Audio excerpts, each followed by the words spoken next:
मेरा नाम है अक्षय अशोक प्रकाशकर और मैंने इस साल के इंडियन फॉरेस्ट सर्विस में ऑल इंडिया रैंक 25th आया है मेरा। और मैं महाराष्ट्र से बिलोंग करता हूँ। ये मेरा चौथा अटेम्प्ट था। और पहले 3 अटेम्प्ट में मेरा मतलब वैसे तो मेरा 5th अटेम्प्ट है, लेकिन पहले 3 अटेम्प्ट में मेरा प्रीलिम्स नहीं निकल पाया।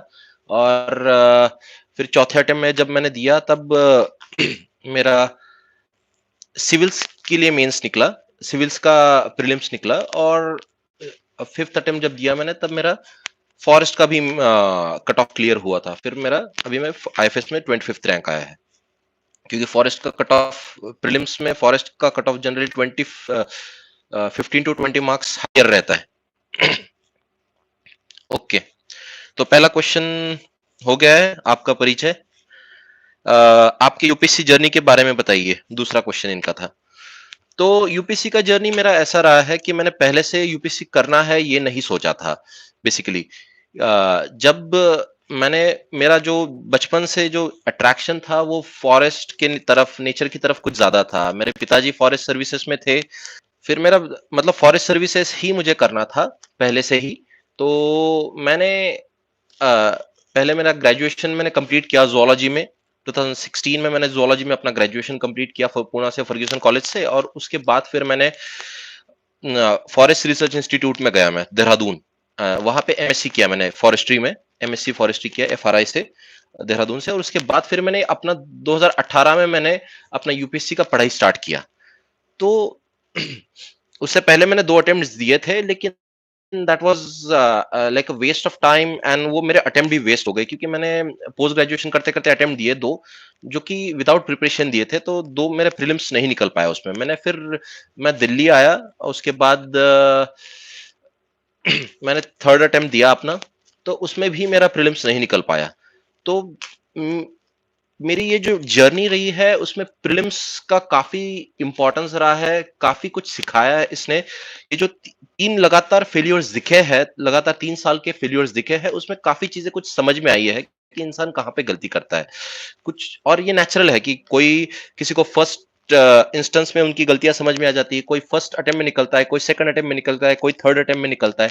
मेरा फोर्थ अटेम्प्ट में पहली बार प्रीलिम्स निकला था पिछले साल। तो अ, सबसे इंपॉर्टेंट ये रहा कि मैंने पहले जो 3 अटेम्प्ट में गलतियां की वो सुधारी, मुझे कुछ अच्छी कंपनी में मिली। दिल्ली में जब मैं आया तब ये क्वेश्चन, इस क्वेश्चन से भी हम आगे डील करेंगे कि दिल्ली में आना जरूरी है या नहीं इस प्रिपरेशन के लिए। तो मैं दिल्ली में आया, कुछ मुझे अच्छे कंपनी मिली, कुछ लोग मिले जिन्होंने मुझे बताया। मेरे दोस्त थे, एक संदीप नाम का दोस्त था, तो उसने मुझे बताया कि गलती कहाँ कर रहा हूं मैं। तो प्रीलिम्स में मैं बहुत ज्यादा पढ़ता था, बहुत ज्यादा अलग अलग तरीके के बुक्स पढ़ता था। और रिवीजन उतना इनफ नहीं था। अगर आप 100 किताबें पढ़ रहे हो और उनका रिवीजन नहीं है आपके पास, तो that is the waste of time. और अगर आप एक किताब पढ़ रहे हो और वो 10 बार पढ़ रहे हो, 100 किताबें एक बार पढ़ना और एक किताब 10 बार पढ़ना, बहुत फर्क पड़ता है इससे। तो अगर आप एक किताब 10 बार पढ़ रहे हो तो बहुत ज्यादा प्रोबेबिलिटी बन जाती है कि आप वो क्वेश्चन सही करोगे। और 100 किताबें अगर आप एक बार पढ़ रहे हो तो मुश्किल से आपको मतलब 1 या 2 चीजें एग्जाम में याद आएगी। तो मेरे साथ यही हुआ, मैं बहुत ज्यादा पढ़ता था। तो आप आपके लिए फर्स्ट एडवाइस ये रहेगा कि बहुत ही ज्यादा मत पढ़ना। बहुत मतलब अलग अलग रिसोर्सेज से, सपोज आप पॉलिटी के लिए पढ़ रहे हो तो पॉलिटी के लिए लक्ष्मीकांत भी पढ़ लिया, कोई बख्शी की बुक होगी वो भी पढ़ लिया, ये भी पढ़ लिया, वो भी पढ़ लिया, ऐसे मत करना। पॉलिटी के लिए अगर लक्ष्मीकांत आप रेफर कर रहे हो तो लक्ष्मीकांत को स्टिक रहिए, ठीक है। पहली ये बात रही। दूसरा दूसरा इंपॉर्टेंट ये रहा कि मैंने अपना रिवीजन, सबसे इंपॉर्टेंट है कि रिवीजन में स्ट्रेटजी अपनी इंप्रूव की। मैंने बार बार एक चीज 10 बार रिवाइज की। मैंने स्पेक्ट्रम की बुक है हिस्ट्री की, उसको 10 बार रिवाइज किया। तो मेरा ऐसा प्रीलिम्स निकला। मतलब मैंने थोड़ा सा स्मार्ट गेस वर्क स्ट्रैटेजी वगैरह वो आगे आके हम डिस्कस करेंगे, इसी सेशन में डिस्कस करेंगे। तो स्मार्ट गेस वर्क वगैरह की स्ट्रैटेजी मैंने अप्लाई की और उसको फिर मैंने एग्जाम में अप्लाई किया और मेरा प्रीलिम्स निकला। तो नॉलेज प्लस स्मार्ट वर्क, ये चीजें बहुत ज्यादा इंपॉर्टेंट होती है प्रीलिम्स क्लियर करने में। तो मेरा प्रीलिम्स निकला। फिर लेकिन मेरा कुछ 1 या 2 मार्क्स से मेरा फॉरेस्ट सर्विसेज का कट ऑफ रह गया। तो फिर मेरा मुझे सिविल्स का मेंस देना पड़ा। तो I was not that much prepared for the civils mains, तो मैंने दिया and to accept it politely I failed miserably in that mains, civils के मेंस में। लेकिन स्टिल फिर नेक्स्ट ईयर मतलब पिछले साल मैंने फिर से एक खुद को रिजुविनेट किया इन सब चीजों से निकल के। आपको इन सब चीजों से निकलना पड़ता है फाइनली कि यार आपको ये एग्जाम ऐसा है कि थोड़ा सा स्ट्रेस आएगा, सब कुछ होगा, लेकिन आपको इस प्रोसेस से निकलना पड़ता है। मतलब ये हर एक को जाना ही पड़ता है। अप्स एंड डाउन्स इस प्रोसेस को, एग्जाम निकालने के लिए अप्स एंड डाउन्स आएंगे ही आएंगे। तो इस तरीके से फिर मेरा प्रीलिम्स निकला, फॉरेस्ट का भी प्रीलिम्स निकला और सिविल्स का भी प्री निकला। तो आई हैव डिसाइडेड दैट कि अगर मेरा फॉरेस्ट का प्री, आईएफएस का अगर प्री निकल जाता है तो मैं सिविल्स का जो मेंस होगा वो स्किप कर दूंगा। तो मैंने वो स्किप किया और फिर आईएफएस का मेंस मैंने दिया और इस साल मेरा 25th रैंक आया। तो फाइनली ये जो 4 से 5 साल की जर्नी रही है, उसके बाद जाके ये 25 रैंक मुझे मिला है इस बार। तो इस जर्नी में बेसिकली बहुत सारी चीजें मैटर करती है। आपकी जर्नी में आपके सबसे इंपॉर्टेंट आपके पेरेंट्स का सपोर्ट। दूसरी इंपॉर्टेंट चीज आप कितना अपने आप को खुद को टाइम दे रहे हो। सिर्फ पढ़ाई में मैंने देखा है बच्चे एकदम स्टार्टिंग से पढ़ाई शुरू कर देते हैं यूपीएससी की 11th से 12th से, लेकिन वो चीज एक एक लेवल के बाद एक सैचुरेशन आ जाता है और आपको फ्रस्ट्रेट कर देगी वो चीज।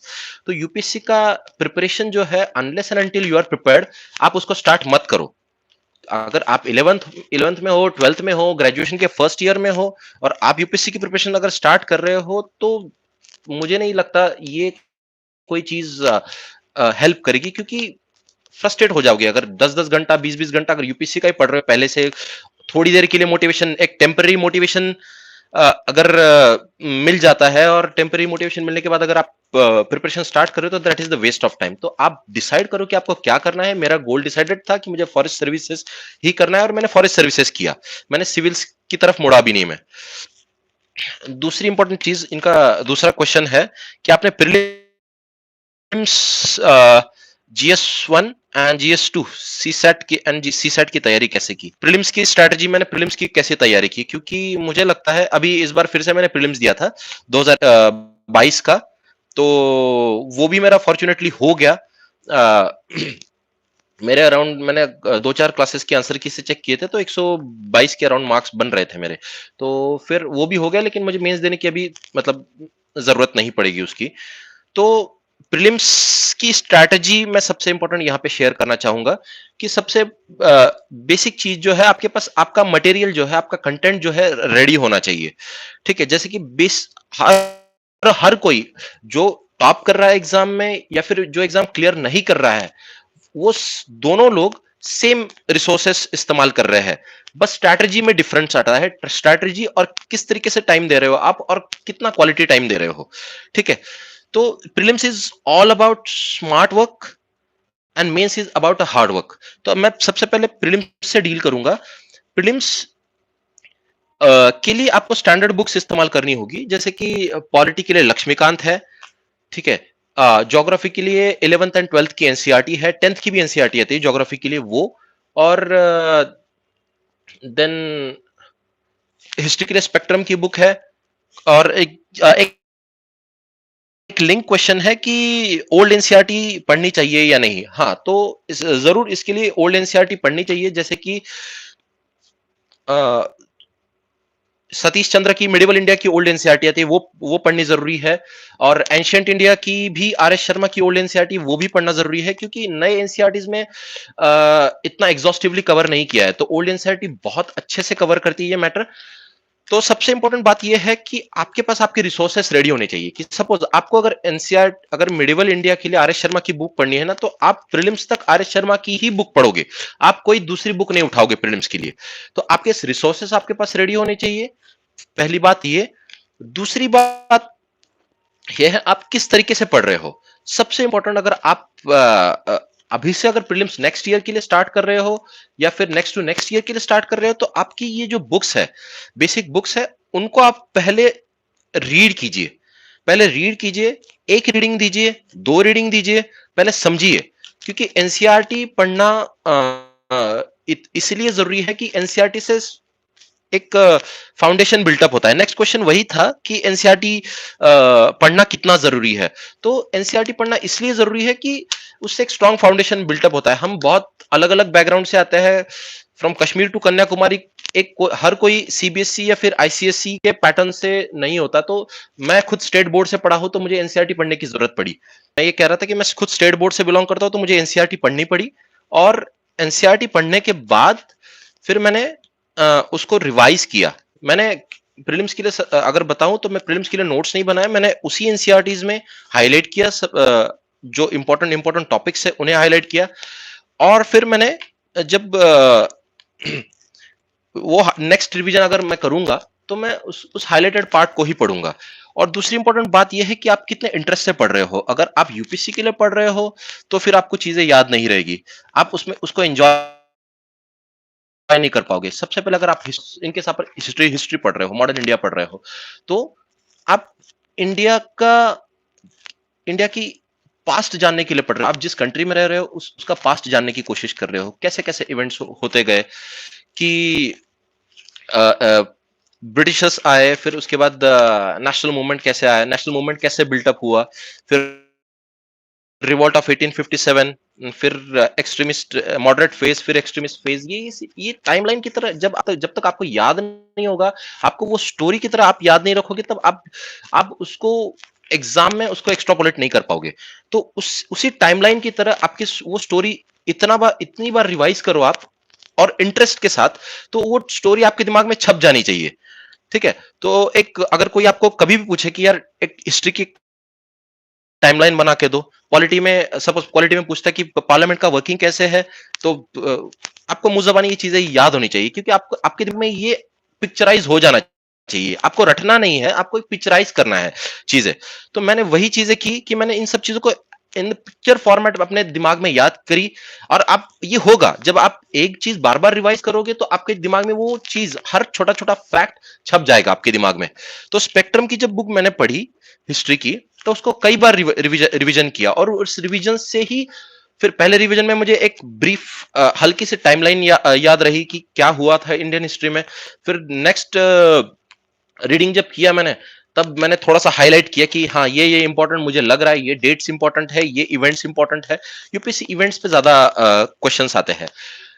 तो उसके बाद फिर जब मैंने थर्ड फोर्थ फिफ्थ रीडिंग की, तो मैंने और इंपॉर्टेंट और वो चीज रिफाइन होते गई कि हाँ, और वो चीज कंसोलिडेट होते गई मेरे दिमाग में। और फिर जब प्रीलिम्स आया, तब तब ये चीज मैंने प्रीवियस ईयर क्वेश्चन एनालिसिस शुरू किया। कि ये मेरे दोस्तों ने मुझे बताया, जब जो मेरे साथ थे, मेरे रूममेट्स थे, उन्होंने मुझे बताया कि ये चीजें करनी है, कि प्रीवियस ईयर क्वेश्चन एनालाइज करना है। क्लासेस के क्वेश्चन पेपर, आप मार्केट में जो टेस्ट सीरीज अवेलेबल है, ये एक और इनका क्वेश्चन वही उसी से रिलेटेड था। तो ये सारे लिंक, यूपीएससी में टेस्ट सीरीज कितनी इंपॉर्टेंट है। तो अगर प्रीलिम्स की बात करूं, तो मार्केट में जो टेस्ट सीरीज अवेलेबल है, आप उसको सॉल्व कर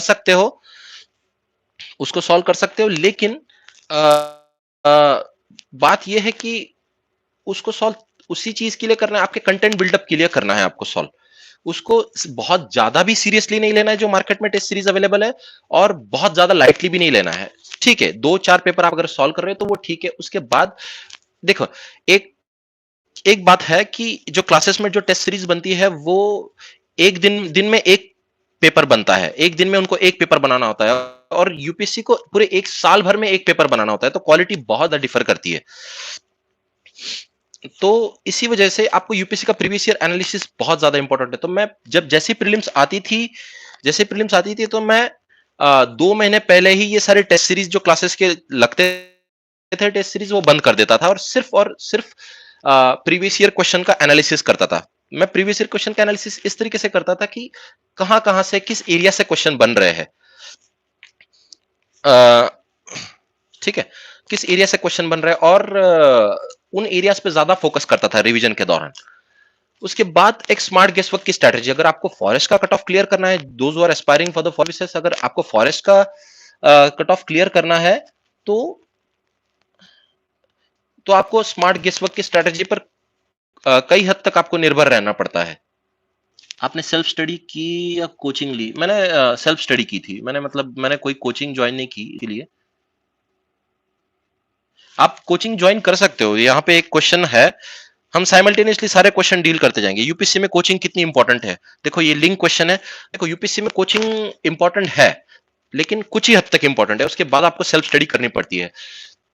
मैंने कोई कोचिंग ज्वाइन नहीं की थी यूपीएससी करने के लिए, क्योंकि मतलब एक हद के, जैसे कि सपोज किसी को गाइडेंस प्रॉपर चाहिए, मतलब सच में अगर जिसका कोई भी बैकग्राउंड नहीं है तो उसको अगर वो कोचिंग लगा रहा है तो कोचिंग लगा सकता है एक बेस क्रिएट करने के लिए कि कैसा सिलेबस है, क्या है, बेसिक चीजें क्या है, इस सब चीजों के लिए स्टार्टिंग के लिए, कि बस एज अ बिगिनर वो कोचिंग लगा सकता है। लेकिन मुझे नहीं लगता कोचिंग बहुत ज्यादा जरूरी है, क्योंकि देखो बहुत सारे बच्चे ऐसे हैं इंडिया में जो कि इंडिया के, दिल्ली में भी एक क्वेश्चन और है कि दिल्ली में आना जरूरी है क्या, तो कई बच्चे दिल्ली में नहीं आते, ठीक है ना, दिल्ली में नहीं आते, वो अपने घर में बैठ के विलेजेस में रहकर भी यूपीएससी क्लियर करने वाले कई बच्चे हैं।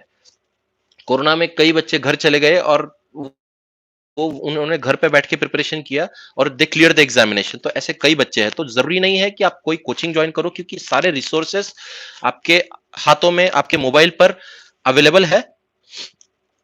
और सारे रिसोर्सेस, मतलब जैसे कि विजन आइस के करंट अफेयर्स हो, किसी भी क्लासेस के करंट अफेयर्स हो, आपको ऑनलाइन पीडीएफ फॉर्मेट में ये करंट अफेयर्स मिल जाते हैं, तो कोई उसमें कोई दिक्कत आती नहीं है। तो आप सेल्फ स्टडी काफी हद तक आप सेल्फ स्टडी पे रिलाय कर सकते हो, ठीक है।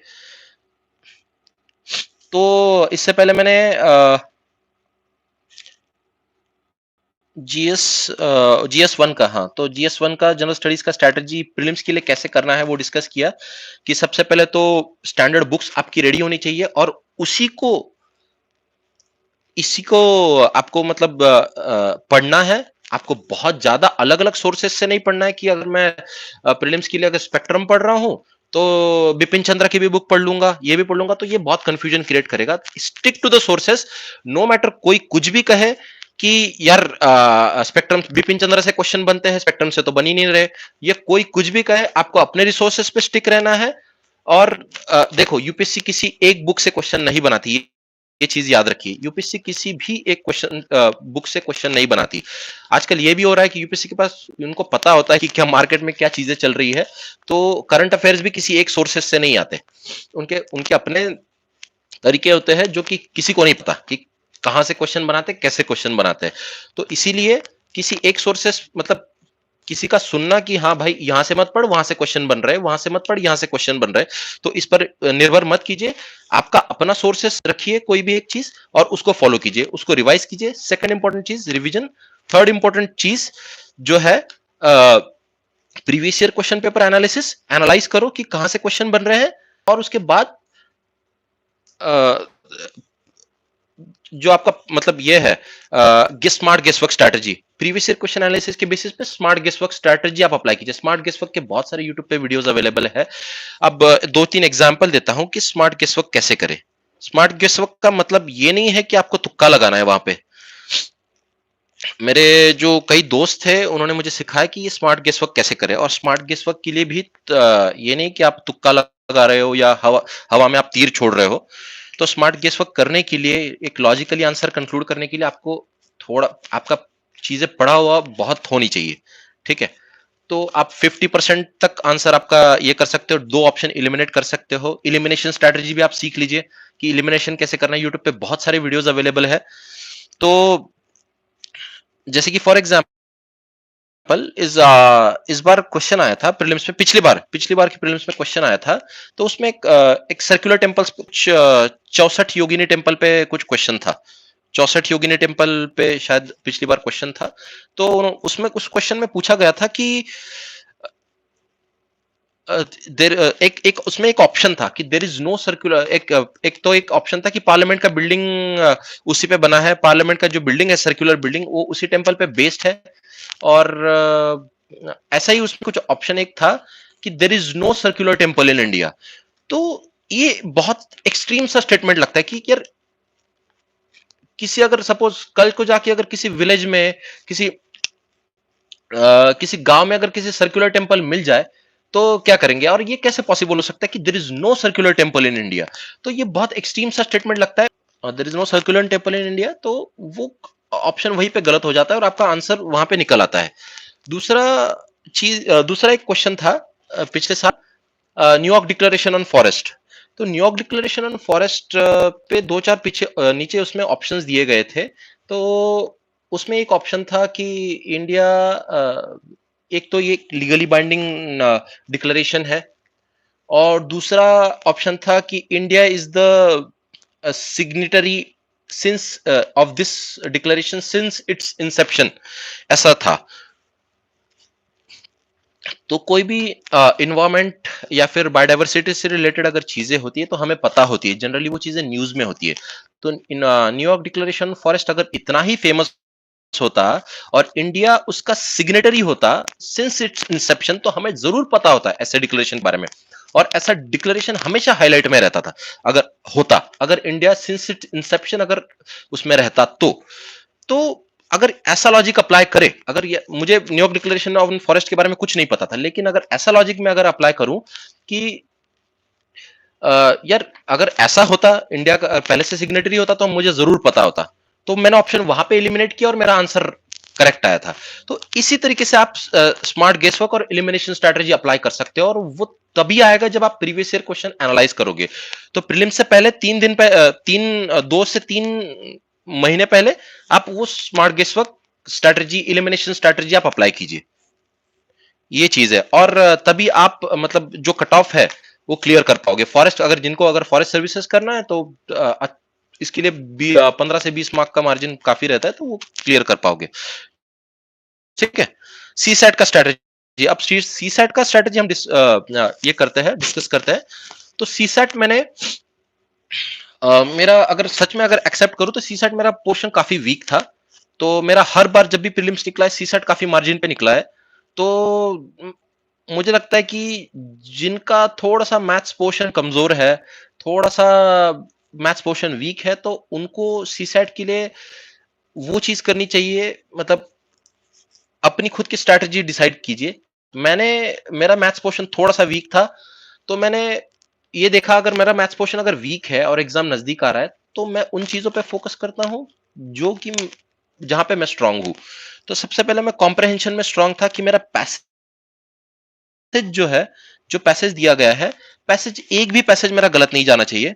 दूसरी इंपॉर्टेंट चीज, जो लॉजिकल रीजनिंग वाले जो क्वेश्चंस होते हैं जिसमें ब्लड रिलेशंस होता है या फिर कोई क्लॉक के क्वेश्चंस होते हैं, देन वो सर्कल वाले क्वेश्चंस होते हैं, all cats are dogs, all dogs are elephants, all elephants are giraffe और समथिंग। इस तरीके से जो क्वेश्चंस होते हैं ये लॉजिकल रीजनिंग में आते हैं। तो इन सब इनको बहुत अच्छे से प्रिपेयर किया। आर एस अग्रवाल की बुक होती है logical reasoning, verbal and non verbal reasoning वाली जो बुक होती है वो, और एक थोड़ा सा बेसिक मैथ जिसमें प्लस माइनस डिवीजन और सब्सट्रैक्शन मतलब वगैरह और मल्टीप्लिकेशन इन्वॉल्व हो, तो ये आप कर सकते हो बेसिक मैथ्स। तो मैंने इन सब चीजों पे ज्यादा फोकस किया। मैंने प्रीवियस ईयर क्वेश्चन पेपर उठाए और उनके पैसेज मैंने सॉल्व किए। तो I solve those passages and then मैंने जो जब एक्चुअल सी सेट का जब एग्जाम दे रहा था प्रीलिम के वक्त, तब मैंने सबसे पहले जो मेरा स्ट्रॉन्ग एरिया है, जो पैसेजेस है, मैंने उनको सॉल्व किया पहले जाते ही। क्योंकि आप जब आपका दिमाग जब शांत होता है तब आप इन सब चीजों को बहुत अच्छे से रीड कर पाते हैं और आंसर बहुत अच्छे से आ पाता है। तो मेरे हार्डली एक दो पैसेजेस गलत जाते थे, और लॉजिकल रीजनिंग वाले भी क्वेश्चन ज्यादातर मतलब गलत नहीं जाते थे मेरे। तो इसी वजह से मेरा कट ऑफ मतलब 80 मार्क्स, 85 के आसपास मेरा मार्क्स रहते थे। तो हर बार मेरा ऐसा ही उसमें रहता है। ठीक है, तो जिनका थोड़ा सा मैथ्स पोर्शन वीक है वो ये स्ट्रेटजी फॉलो कर सकते हैं कि अपने स्ट्रॉन्ग एरियाज चुनो और उनको बिल्टअप करो। ठीक है, और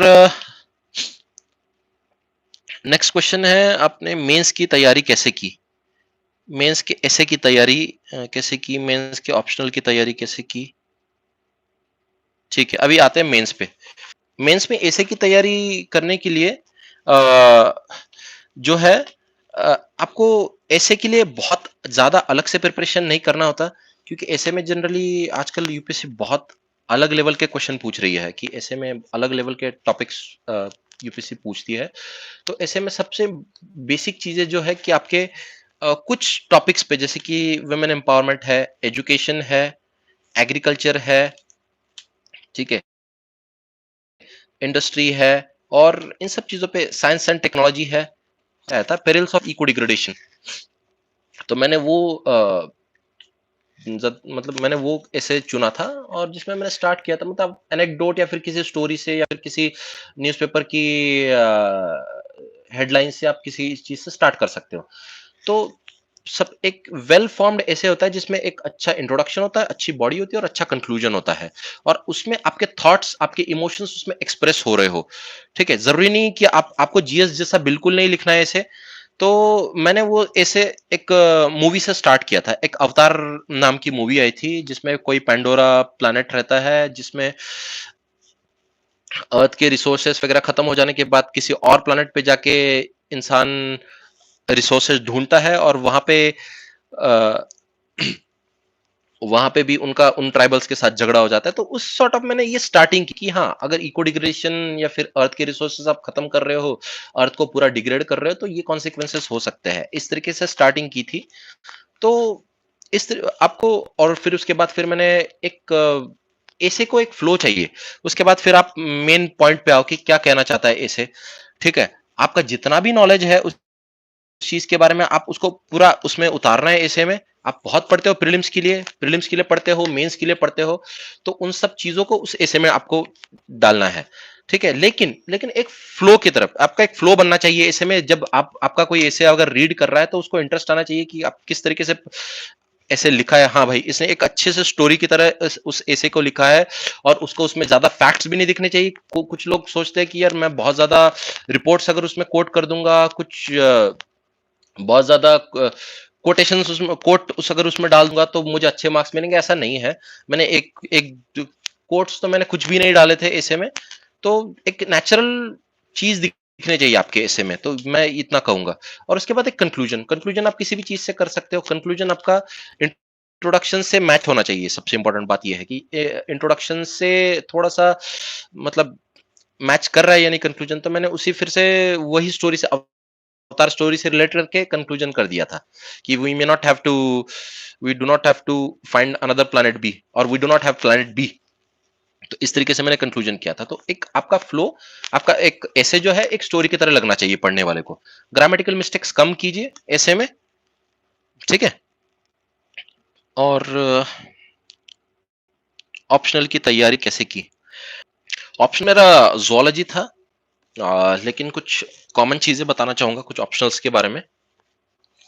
आप कोई भी ऑप्शनल चुनो, और इससे एक लिंक क्वेश्चन है कि ऑप्शनल कैसे चुनना है, कौन सा ऑप्शनल चुनना है। यूपीएससी की तैयारी के लिए ऑप्शनल सब्जेक्ट कैसे चूज करें। ऑप्शनल जोलॉजी मैंने सब्जेक्ट चूज किया था। तो मैंने इसलिए चूज किया क्योंकि जोलॉजी मेरा ग्रेजुएशन सब्जेक्ट था। ऑप्शन चूज करने के लिए आप कुछ चीजें देख सकते हो कि आपने अगर ग्रेजुएशन कर रखा है, उसमें ग्रेजुएशन कर रखा है, पोस्ट ग्रेजुएशन कर रखा है, तो आप और उस सब्जेक्ट में आप कंफर्टेबल हो तो आप वो चूज कर सकते हो। दूसरी इंपॉर्टेंट चीज है आपका इंटरेस्ट कैसा है। अगर आपका उस सब्जेक्ट में, उस एरिया में इंटरेस्ट है, तो आप वो ऑप्शनल चूज कर सकते हो। तीसरी इंपॉर्टेंट बात यह है कि उस ऑप्शनल का सिलेबस किस तरीके से है, आप उसको झेल पा रहे हो या नहीं उस सिलेबस को। कई लोगों को एंथ्रोपोलॉजी अच्छा लगता है ऑप्शनल, कई लोगों को जियोलॉजी, कई लोगों को ज्योग्राफी ऑप्शनल अच्छा लगता है। तो it depends on the interest, और डिपेंड्स ऑन कि कैसे आप उसका कितने टाइम में आप उस ऑप्शनल को खत्म कर पा रहे हो। ठीक है, तो ऑप्शनल आप अपने अकॉर्डिंग डिसाइड कीजिए। मैंने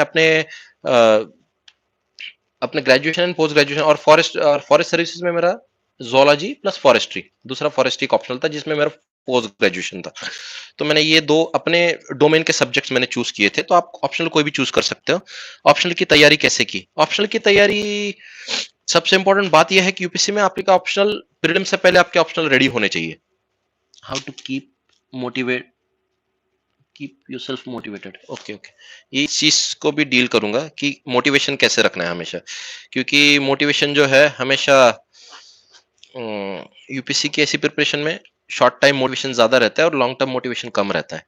एक दो बार फेलियर्स के बाद मोटिवेशन वहीं पे खत्म हो जाता है।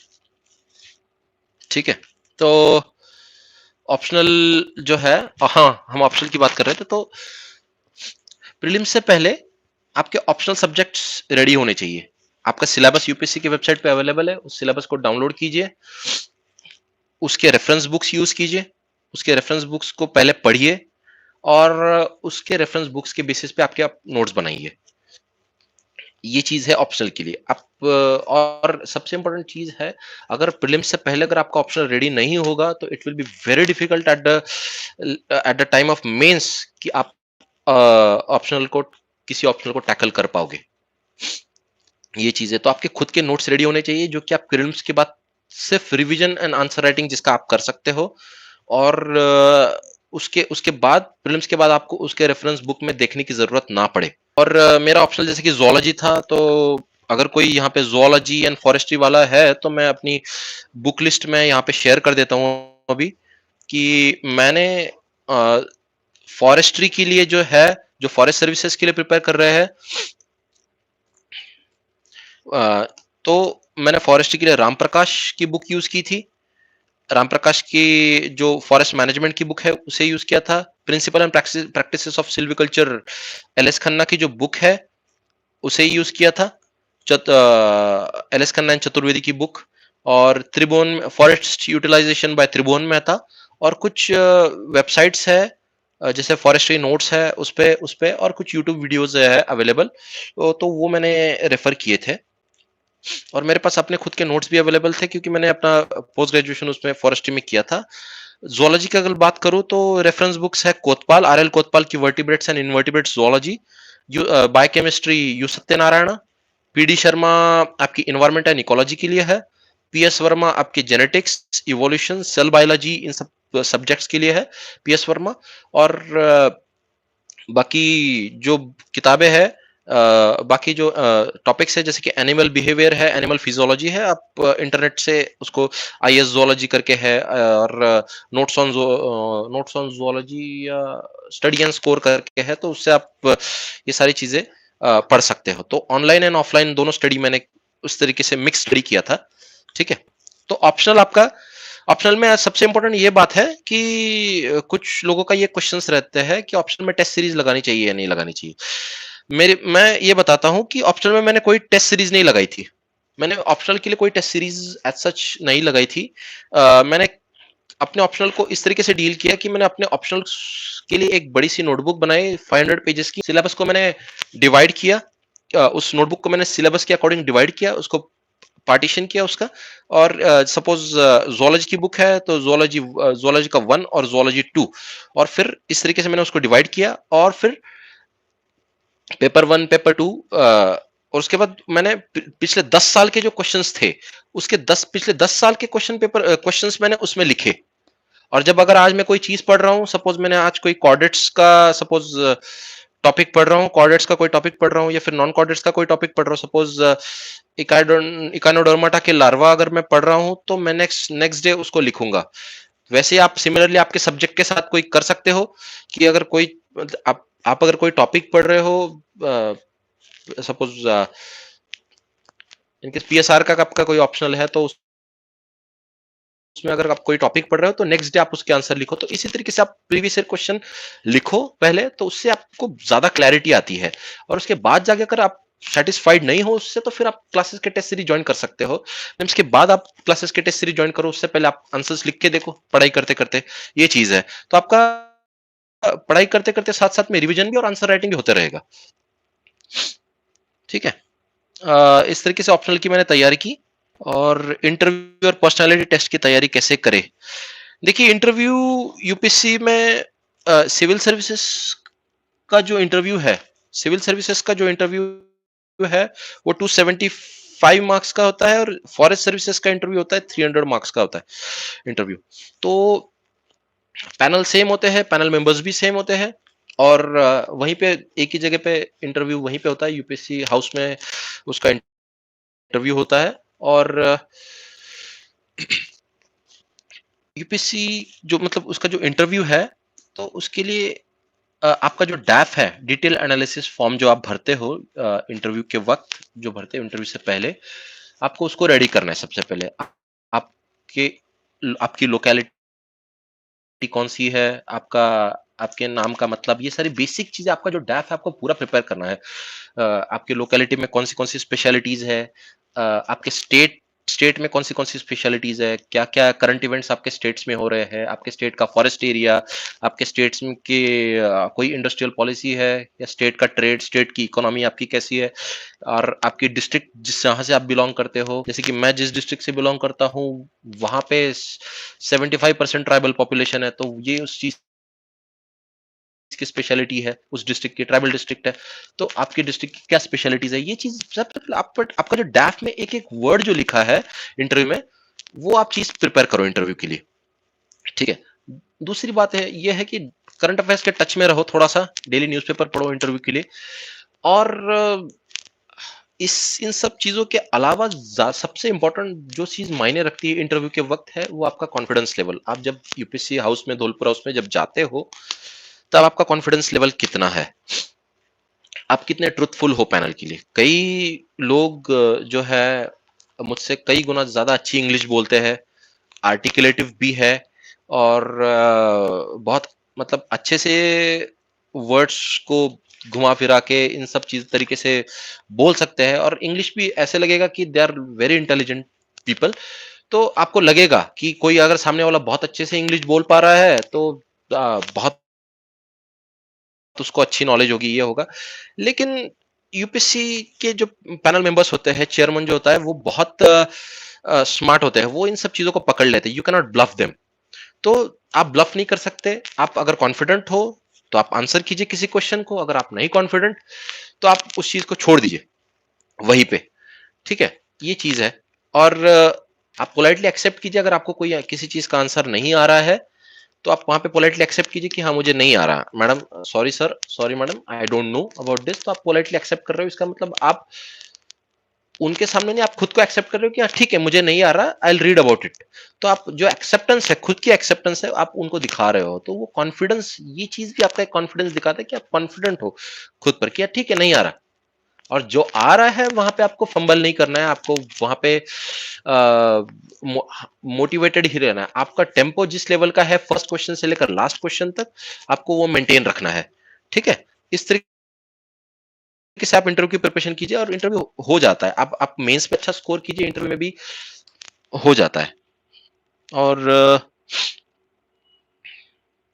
आंसर राइटिंग की स्ट्रैटेजी मैंने बताई कि मैंने आंसर राइटिंग जनरली प्रीलिम्स के बाद मैंने आंसर राइटिंग स्टार्ट की थी। प्रीलिम्स से पहले भी थोड़ा थोड़ा करता था। जब मैं कोई टॉपिक पढ़ रहा हूँ तो नेक्स्ट डे मैं उसके आंसर्स लिखता था।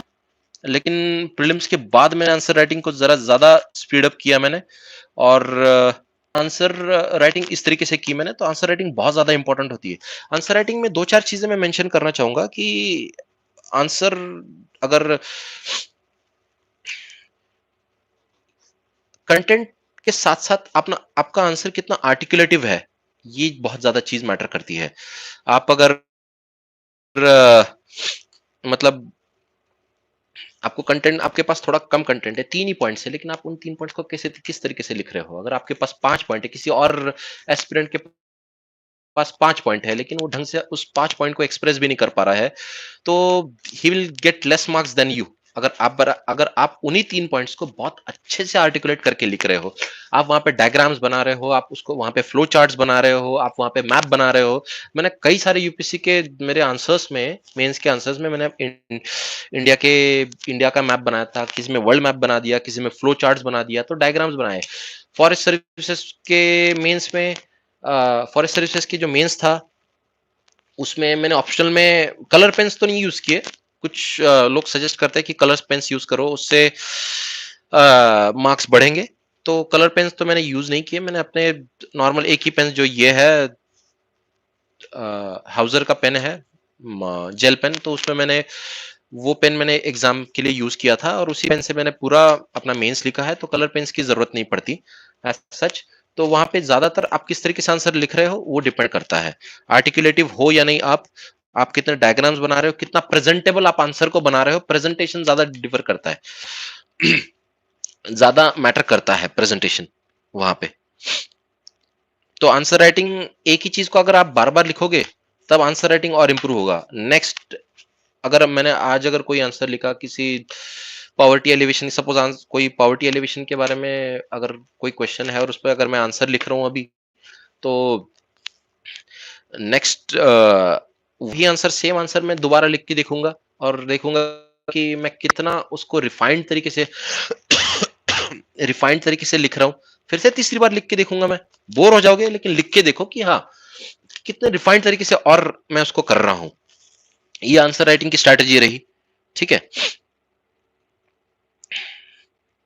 और मेंस प्रीलिम्स के बाद ज्यादातर आंसर राइटिंग करनी है आपको। आंसर राइटिंग करनी क्योंकि आपको स्पीड अप बिल्ड करना होता है। मेंस के वक्त टाइम बहुत कम मिलता है। मेंस के वक्त आपको पढ़ना भी होता है, आंसर राइटिंग भी करनी होती है, और एक्चुअल मेंस के वक्त टाइम बहुत कम मिलता है। 3 घंटे में 20 क्वेश्चन आप लिखने होते हैं, तो आपको कवर करना पड़ता है ये चीज। बाकी प्रीवियस ईयर क्वेश्चन कैसे एनालाइज करें, मैंने डिस्कस कर लिया है। यूपीएससी प्रीवियस ईयर क्वेश्चंस कितने इंपॉर्टेंट है। UPSC previous year question prelims के भी और मेंस के भी बहुत ज्यादा इंपॉर्टेंट है, क्योंकि वो आइडिया देते हैं कि यूपीएससी किस तरीके से क्वेश्चन पूछ रही है। वही चीज आपको आइडिया देते हैं कि, और वही चीज दिखाएगी भी कि जो मार्केट में टेस्ट सीरीज या मार्केट में क्वेश्चंस बन रहे हैं प्रीलिम्स के भी, मेंस के भी, और यूपीएससी जो बना रही है, कितना ज्यादा डिफरेंस है।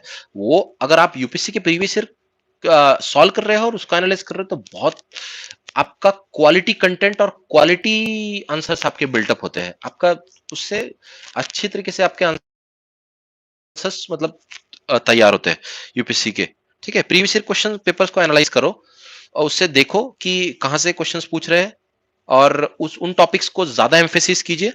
ठीक है। दूसरा, यूपीएससी में एनसीईआरटी कितनी इंपॉर्टेंट है, डील के एनसीईआरटी कैसे पढ़े, ओल्ड या करंट। यूपीएससी की तैयारी के लिए कितने इयर्स का करंट अफेयर्स पढ़ना चाहिए। देखिए, कितने इयर्स का करंट अफेयर्स पढ़ना चाहिए ये तो नहीं बता सकता, क्योंकि यूपीएससी आजकल बहुत ज्यादा वास्ट हो रहा है, बहुत डायनामिक हो रहा है, तो डरा नहीं रहा हूं। लेकिन ये चीज है कि आपका एटलीस्ट 1 साल का करंट अफेयर्स आपके हाथ में रेडी होना चाहिए। आपका पढ़ लो 1 साल का करंट अफेयर्स, देखो कि कहां से क्वेश्चन बन रहे। इन्वायरमेंट इन्वायरमेंट पे ज्यादातर क्वेश्चन बनते हैं, और इकोनॉमी पे क्वेश्चन बनते हैं। तो इन सब चीजों पे करंट अफेयर्स आप देख लो। नई स्कीम्स है गवर्नमेंट की, कौन सी स्कीम्स आ रही है, उन सब चीजों पर देख लो। और करंट अफेयर्स हो जाता है। करंट अफेयर्स को रिवाइज करो। मैंने जनरली शून्य आईएएस के कई करंट अफेयर्स रेफर किए थे, और उन्हीं चीजों को मैंने बार बार रिवाइज किया था। आप कोई भी करंट अफेयर्स उठाओ मार्केट से, उनको पढ़ो। मैं ये नहीं बताऊंगा कि श्योरली इसी में से करंट अफेयर क्वेश्चंस आएंगे, क्योंकि करंट अफेयर्स हार्डली 10 15 20 क्वेश्चंस आते हैं। 15 20 क्वेश्चन आते हैं, और मैं ये नहीं बताऊंगा कि कौन सी टेस्ट सीरीज से क्वेश्चन आते हैं, क्योंकि करंट अफेयर्स सारी मतलब कहां से, मतलब किस मैगजीन से बन रहे हैं, कहां से बन रहे हैं, ये हम नहीं कह सकते कहां से बन रहे हैं। तो कोई भी मैगजीन उठाओ और उसी को पढ़ो। किसी के कहने पर ये मत करो कि भाई अरे ये करंट अफेयर से क्वेश्चन बन रहा है, ये मार्केट में ये टेस्ट सीरीज अवेलेबल है, यहाँ से क्वेश्चन मतलब ये करंट अफेयर्स अवेलेबल है, ये मैगजीन अवेलेबल है, विजन की पढ़ नहीं, विजन की नहीं, इनसाइट की पढ़, इनसाइट की नहीं, शून्य की पढ़। ये मत कीजिए, वाजीराम की पढ़, इसकी पढ़, उसकी पढ़। तो ये मत कीजिए। आप अगर किसी एक क्लासेस की अगर पढ़ रहे हो, तो उसी चीज की पढ़िए, और उसी की प्रीलिम्स तक उसी चीज को रिवाइज कीजिए। श्योर नहीं है कि किस चीज से करंट अफेयर्स बनेंगे, और करंट और स्टैटिक पे ज्यादा फोकस रखिए आपका। ठीक है। यूपीएससी की करंट अफेयर्स पढ़ना चाहिए। हाँ, करंट अफेयर्स ठीक है। यूपीएससी में न्यूज़पेपर कितने इंपॉर्टेंट है। न्यूज़पेपर बहुत इंपॉर्टेंट है। न्यूज़पेपर आप अगर डेली पढ़ते हो, 1 घंटा 2 घंटा दीजिए न्यूज़पेपर को, और वो आपका काफी मतलब प्रोडक्टिव रहेगा न्यूज़पेपर पढ़ना।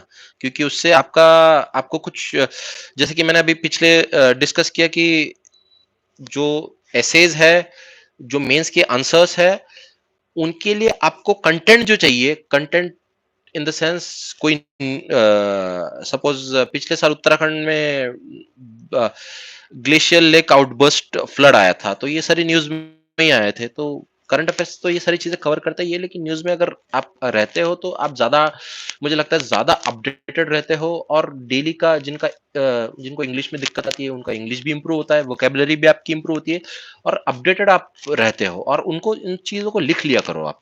जो न्यूज़पेपर में जो करंट अफेयर्स आ रहे हैं, उनको मेंस के पर्सपेक्टिव से, मेंस की तरीके से, आपके मेंस के जो नोट्स बन रहे हैं, उनको डेली उसमें ऐड किया करो आप। तो न्यूज़पेपर पढ़ना बहुत इंपॉर्टेंट है, क्योंकि आप एक सिविल सर्विसेज में जा रहे हो, फॉरेस्ट सर्विसेज में आप जा रहे हो, तो आपका पीपल लोगों से काफी कनेक्ट रहेगा, गवर्नमेंट से काफी कनेक्ट रहेगा। You are a bridge between the government and the people. तो आपको ये न्यूज़पेपर जो डेली आपके यहाँ पे पूरे देश में जो हो रहा है आपको तब भी कनेक्ट रहना पड़ेगा, तो तब भी आपको न्यूज़पेपर पढ़ना ही पड़ेगा। ठीक है, तो अभी से इन सब चीजों की आदत डाल लो। और आप न्यूज़पेपर प्रीलिम से 1 महीना 2 महीना पहले न्यूज़पेपर पढ़ना छोड़ सकते हो, क्योंकि काफी सारा करंट अफेयर्स का मटेरियल आपके पास इकट्ठा हो जाता है, तो उसको पढ़ने में काफी टाइम जाता है, तो न्यूज़पेपर 1-2 महीना पहले छोड़ सकते हो। दूसरा, यूपीएससी में मैगजीन कितनी इंपॉर्टेंट है और आप कौन कौन से मैगजीन्स को फॉलो किया है, मैगजीन्स कैसे पढ़े। यूपीएससी में मैगजीन्स इंपॉर्टेंट है, लेकिन अगर सच बताऊं तो मैंने कोई भी मैगजीन फॉलो नहीं की। मैंने कोई जैसे कि बहुत सारे आते हैं, साइंस रिपोर्टर आता है, योजना आता है, कुरुक्षेत्र आता है, मैंने कोई मैगजीन्स खरीदता तो था लेकिन पढ़ता नहीं था मैं। तो वो वैसी पढ़ी है मैगजीन्स अभी भी, और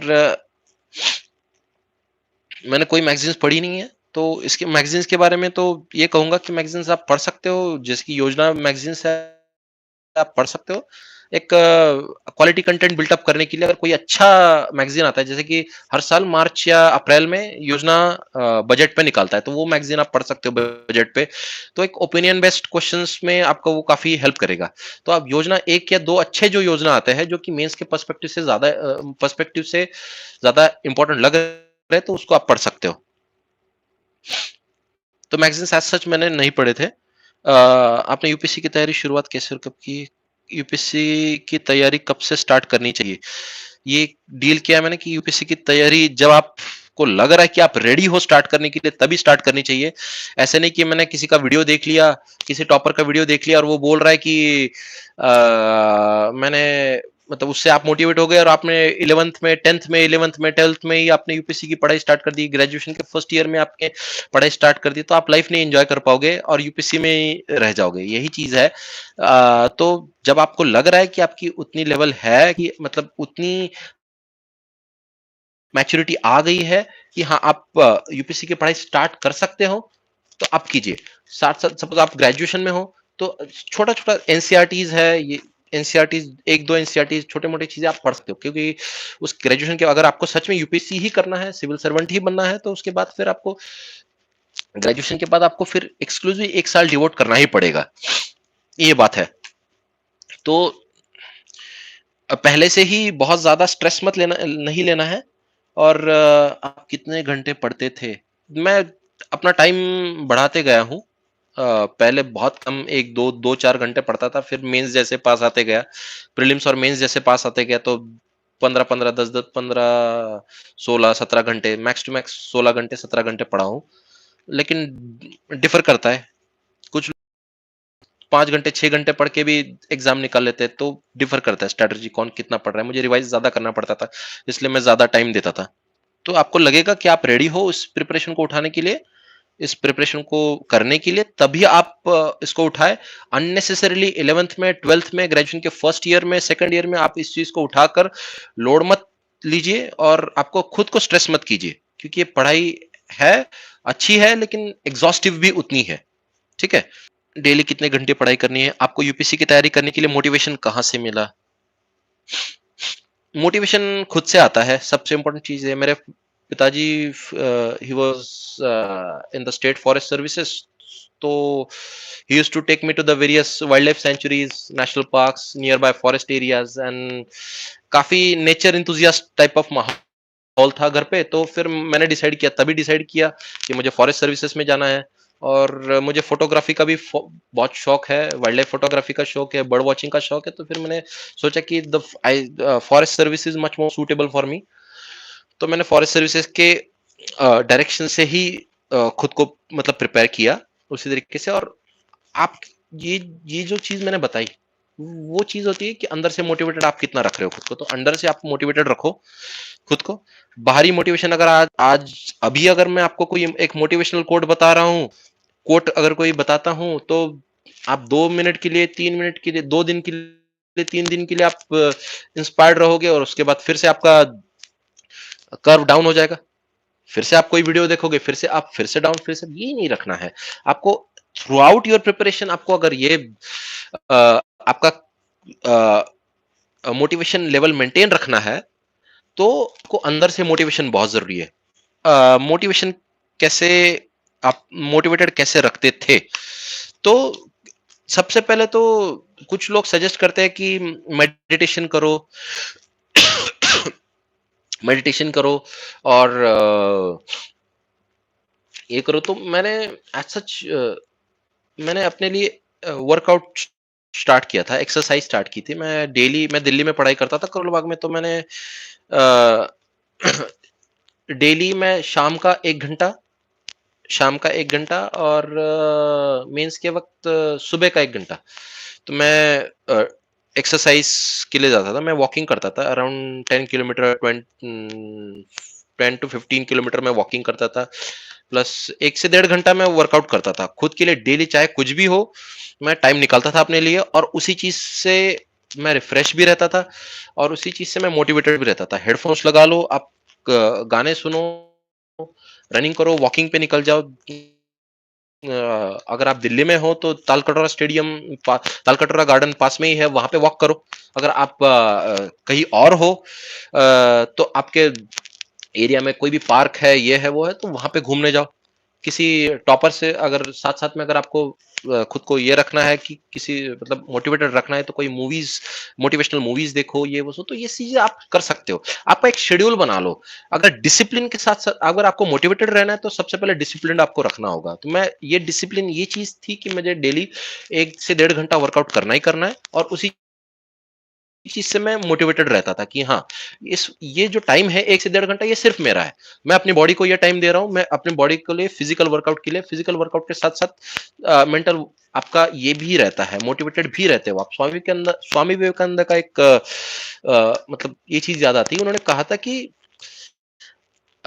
मेंटल स्ट्रेस को डील करने की मतलब मेंटली आपको अगर हेल्दी रहना है तो आपको सबसे पहले फिजिकली हेल्दी रहना बहुत ज्यादा जरूरी है। तो आपको बॉडी को आप मतलब आपके फिजिकली ये फिटनेस आप मेंटेन करो, आप मेंटली अपने आप हेल्दी रहोगे, क्योंकि यूपीएससी का प्रिपरेशन चलता रहता है। उसमें आपको मोटिवेटेड रखने के लिए आपको ये सारी चीजें करनी। और किसी को बर्ड वॉचिंग का शौक है, बर्ड वॉचिंग कीजिए। किसी को मूवीज का शौक है, वेब सीरीज का शौक है, वेब सीरीज देखिए। वेब सीरीज भी देखिए, लेकिन एक पर्टिकुलर टाइम पे देखिए। ये नहीं कि आप देख रहे हो पूरा हफ्ता भर देखे ही जा रहे हो, वेब सीरीज देखे ही जा रहे हो पूरा 2 दिन तक कंटिन्यूसली, 3 दिन तक कंटिन्यूसली आप वेब सीरीज जा रहे हो, तो ये that is the waste of time. जब आपको लग रहा है कि आप पढ़ाई से थोड़ा सा मतलब मन नहीं लग रहा पढ़ाई में, तो आप तो खुद को मोटिवेटेड रखने के लिए, खुद को रिलैक्स करने के लिए आप वो चीज कर सकते हो। अपने टाइम टेबल कैसे बनाया, टाइम टेबल कैसे बनाना चाहिए, ठीक है। टाइम टेबल मैंने कुछ लोग कहते हैं कि आपका टाइम टेबल वैसे रेडी रहना चाहिए। मैंने एज सच बड़ा टाइम टेबल नहीं बनाया था। मैं आपको सजेस्ट करूंगा कि टाइम टेबल आपका छोटा रखो। मैंने वीकली टाइम टेबल बनाता था मैं अपना, वीकली, या फिर कई बार मैं 2 से 3 दिन का भी टाइम टेबल बनाता था मैं, कि अगले आने वाले 2 से 3 दिन में मुझे क्या करना है, आने वाले वीक में मुझे क्या करना है। तो मेरा टाइम टेबल वीकली रहता था। एक डायरी बनाई थी मैंने, आने वाले वीक में मुझे क्या करना है। तो जो जैसे कि हम कहते हैं कि बूंद बूंद से सागर बनता है, तो उसी वही चीज है कि अगर आप एकदम से बहुत बड़ा टाइम टेबल बना लोगे, मैंने एक्सपेरिमेंट भी किया था ये, कि मैंने 6 महीने का टाइम टेबल बना लिया था, और at the end of 6th month मैंने ये रियलाइज किया कि मैंने वो टाइम टेबल मैंने 20% भी 30% भी फॉलो नहीं किया, क्योंकि एक सैचुरेशन आ जाता है उसके बाद। एक छोटा छोटा जो टाइम टेबल बनाते हो, 1 वीक का आपका टारगेट, 1 वीक का आपका गोल, उसके बाद आपको खुद को रिवॉर्ड्स दीजिए। जैसे कि मैं खुद को रिवॉर्ड, मैं I am foodie, very much foodie. तो मैं एक वीक में मैं अगर अपना कोई टारगेट कंप्लीट करता हूँ, तो वीकेंड पे मैं ये सोचता था कि यार मुझे मतलब अपना पसंदीदा फूड खाना है, ठीक है, मेस बंद रखनी है, और ये चीज मैं ऑनलाइन ऑर्डर करूंगा स्विगी से, जोमेटो से। तो मैं उस चीज से मैं ये करता था, मतलब इसी तरीके से अपने आप को रिवॉर्ड्स देता था। और ये लेकिन तभी जब अपना टारगेट कंप्लीट करने पर, अगर मैंने टारगेट कंप्लीट नहीं किया और तभी मैं ऑर्डर कर रहा हूं, तभी मैं ये सब कर रहा हूं, तो एक तरह का गिल्ट भी आ जाता है कि यार मैंने अपना टारगेट नहीं कंप्लीट किया, मैं ये सब कर रहा हूं। तो आप छोटे छोटे गोल्स रखिए, और उसी चीज से आप कब सिलेबस आपका कंप्लीट कर लोगे, कब आपका यूपीएससी मतलब कब पूरा प्रोसेस हो जाएगा, आपको पता भी नहीं चलेगा। तो छोटे छोटे गोल्स रखिए, छोटे छोटे टारगेट्स रखिए, छोटा छोटा शेड्यूल बनाइए। मीडियम आपकी फिजिबिलिटी के अकॉर्डिंग आप चूज कर सकते हैं। मुझे इंग्लिश सही लगता था, तो इंग्लिश में स्टार्टिंग में तो थोड़ा वीक था, लेकिन जैसे न्यूज़पेपर पढ़ना शुरू किया, और जैसे ही दोस्तों के साथ इन सब मतलब बात करना शुरू किया तो इंग्लिश आ जाता है आपको, तो इश्यू नहीं है। मैंने तो अपना मीडियम इंग्लिश रखा था। और हिंदी मीडियम के जो बच्चे हैं मतलब जिनको हिंदी सही लग रहा है, तो वो हिंदी मीडियम रख सकते हैं। आजकल मतलब काफ़ी टॉपर्स हैं, आपकी वीडियोज़ देख सकते हैं इंटरनेट पे, हिंदी मीडियम से टॉपर बने हैं। तो आप अपनी फिजिबिलिटी के अकॉर्डिंग आप जिस लैंग्वेज में कंफर्टेबल हो, उस लैंग्वेज वो लैंग्वेज आप चूज़ करिए। कंपल्सरी नहीं है कि इंग्लिश में अगर आप चूज़ करते हो, तो इंग्लिश में टॉपर बनोगे, ज़रूरी नहीं है। क्योंकि हिंदी मीडियम से भी काफ़ी टॉपर बन रहे हैं। इस बार के सिविल सर्विसेज में रैंक 8 जो आया है, वो भी हिंदी मीडियम से टॉपर बने हैं। सोशल मीडिया का कैसे यूज़ करें? सोशल मीडिया का काफ़ी अच्छा यूज़ हो सकता है। मेरे कुछ रूममेट्स है, वो सोशल मीडिया का, और मैं भी सोशल मीडिया का हम काफ़ी अच्छा यूज़ करते थे। तो हमने कुछ मिनिस्ट्री के हैंडल्स है ट्विटर पे, फेसबुक पर और इंस्टाग्राम पर है या नहीं पता नहीं, लेकिन मिनिस्ट्री के हैंडल्स है। ट्विटर पे मिनिस्ट्री के हैंडल्स है।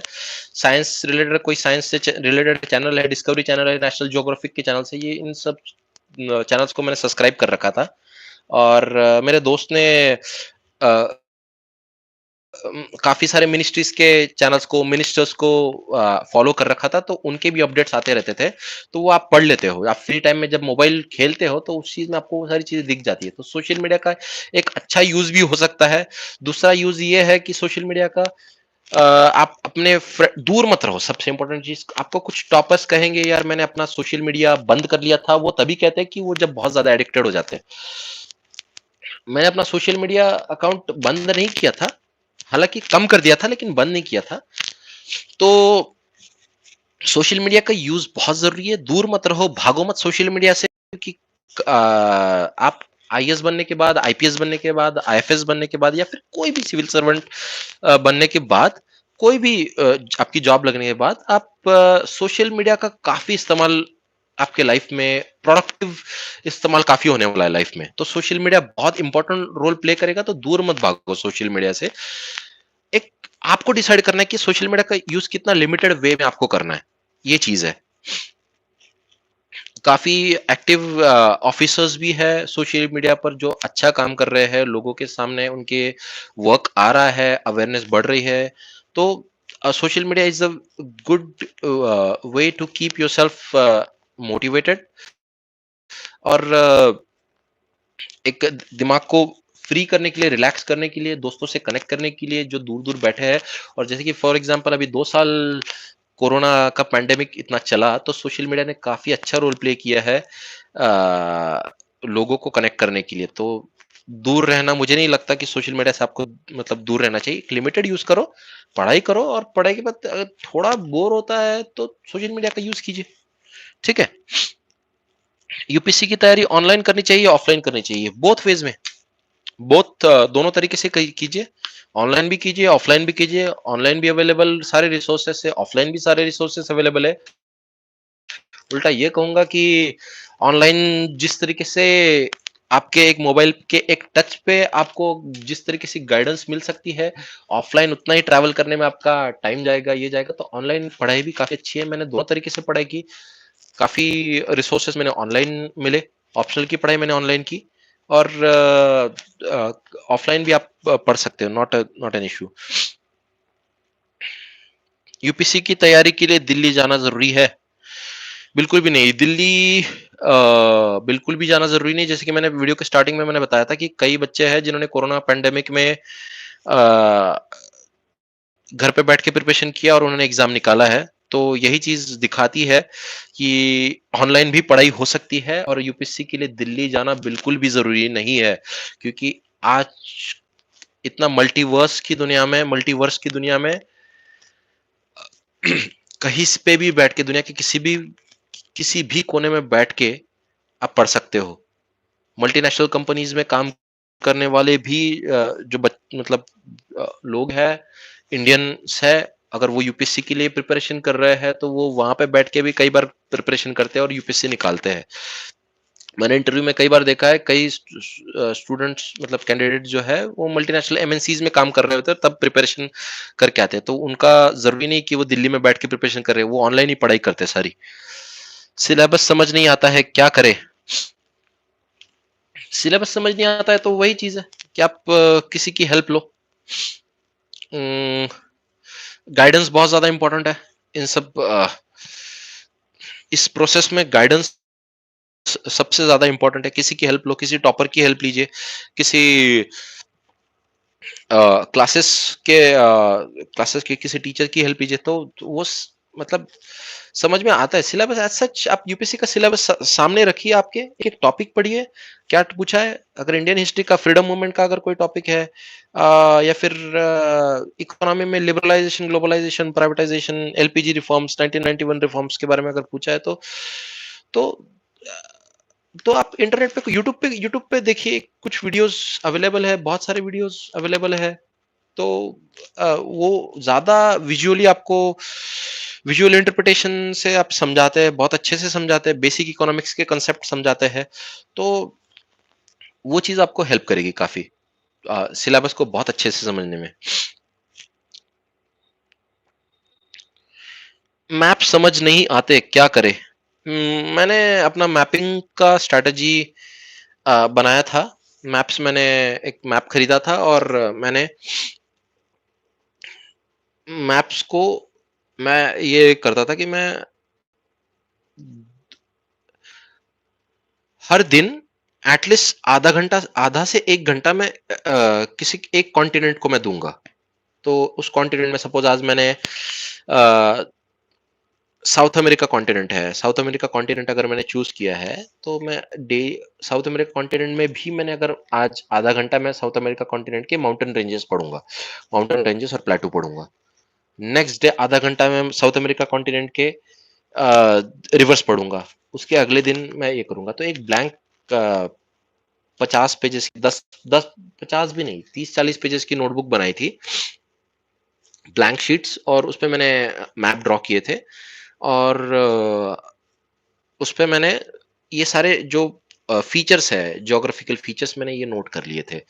आप कुछ कोड वर्ड्स बनाए थे उसके लिए, जो कि बॉर्डरिंग कंट्रीज कौन सी है, इक्वेटर पे कौन सी कंट्रीज है, और किस लैंडलॉक कंट्रीज कौन सी है। तो कुछ कोड वर्ड बनाए थे, कुछ मतलब कोड ही कोड ही समझ लीजिए, कोड वर्ड्स मैंने उसके लिए बनाए थे। तो मैप इसी तरीके से मैंने प्रिपेयर किया था।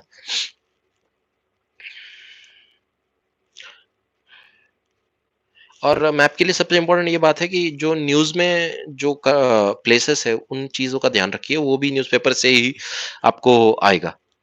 नोट्स कैसे बनाए, रिवीजन कैसे करे, पढ़ा हुआ याद कैसे रखे, ये चीजें डिस्कस की है। नोट्स आपके शॉर्ट एंड क्रिस्प होने चाहिए। जो आप पढ़ रहे हो, अगर आप ऑप्शनल के लिए अगर नोट्स बना रहे हो, तो एट द एंड जब आपका ऑप्शनल खत्म हो जाएगा, तब आप देखोगे कि आपका बहुत बल्कि नोट्स बन गए हैं। तो ऐसा मत कीजिए। पहले देखिए कि कितना जरूरी है, कितना पहले वो उसी से आएगा। जब मैंने एक चीज डिस्कस की है, प्रीवियस ईयर क्वेश्चन पेपर देखिए, और उसी से आपको समझ में आएगा कि कितना पढ़ना है। तो जब आपको ये समझ में आएगा कि कितना पढ़ना है, तब आपको ये भी समझ में आएगा कि नोट्स कितने कितने इन डेप्थ में बनाने हैं। तो जनरली कोशिश कीजिए कि आपके नोट्स शॉर्ट शॉर्ट रहे और क्रिस्प रहे।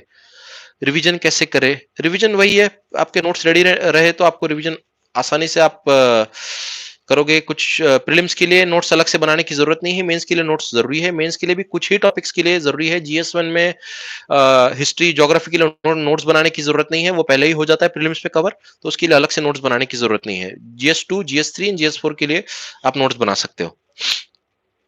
और रिवीजन आप मतलब उस चीज का प्रीलिम्स के बाद आप रिवाइज करो, और उसमें भी उस चीज को ज्यादा एम्फेसिस करो। कोशिश करो कि जिस पे ज्यादा क्वेश्चन पूछे गए हैं।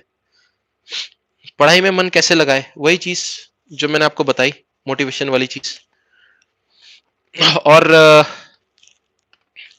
ये क्वेश्चन को बाद में डील करूंगा, आपकी तरफ से कुछ tips. Now I open this forum for the discussion. आप क्वेश्चन पूछ सकते हो। क्वेश्चन अभी स्टार्ट करते हैं। जो कैंडिडेट से कोई भी क्वेश्चन आता है तो हम डील करते हैं। मैंने कहा था कि वीडियो के लास्ट में, how can I build my DAP from first year. DAP detailed application form होता है। तो वो आप जब आपका मेंस क्लियर हो जाता है तब आप इंटरव्यू से पहले डैप आप पढ़िए, एक एक चीज के बारे में आप देखिए कि आपने डैफ में कौन सी चीजें मेंशन की है। आपका बायोडाटा, सपोज मेरे डैफ में मेंशन था कि I have done my MSc from forest research institute Dehradun. तो मैंने एफआरआई के बारे में पढ़ना शुरू किया। एफआरआई कब एस्टेब्लिश हुआ था, फाउंडर कौन थे, और फाउंडर्स का कंट्रीब्यूशन क्या है, एफआरआई का कैंपस कैसा है, और उस कैंपस का मतलब इम्पोर्टेंस क्या है, फॉरेस्ट का इम्पोर्टेंस क्या है, ये सारी चीजें मैंने पढ़ी उसके लिए। तो इसको कहते हैं डैप प्रिपेयर करना। दूसरी इंपॉर्टेंट चीज, आपका नाम, सपोज मेरा नाम अक्षय है, तो अक्षय का मतलब होता है इमॉर्टल। और जिस तो इस तरीके से एक छोटी छोटी चीजें जो है ना, तो आप आपके रीजन का इम्पोर्टेंस क्या है। जैसे मैंने बताया कि रीजन का इम्पोर्टेंस है कि वहाँ यहाँ पे चिलीज फेमस है, यहाँ पे 75% ट्राइबल पॉपुलेशन है, ये एक एस्पिरेशनल डिस्ट्रिक्ट है। तो ये चीजें, अगर एस्पिरेशनल डिस्ट्रिक्ट है आपकी, तो एस्पिरेशनल डिस्ट्रिक्ट प्रोग्राम के बारे में पढ़िए।